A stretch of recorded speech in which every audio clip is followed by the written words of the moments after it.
In Canada na order.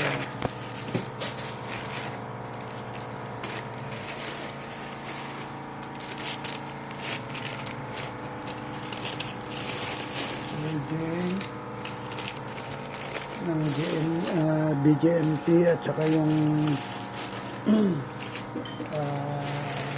imigrante. Ito yung order nila. Yan.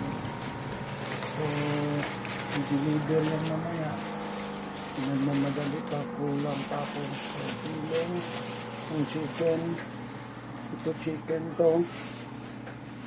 So,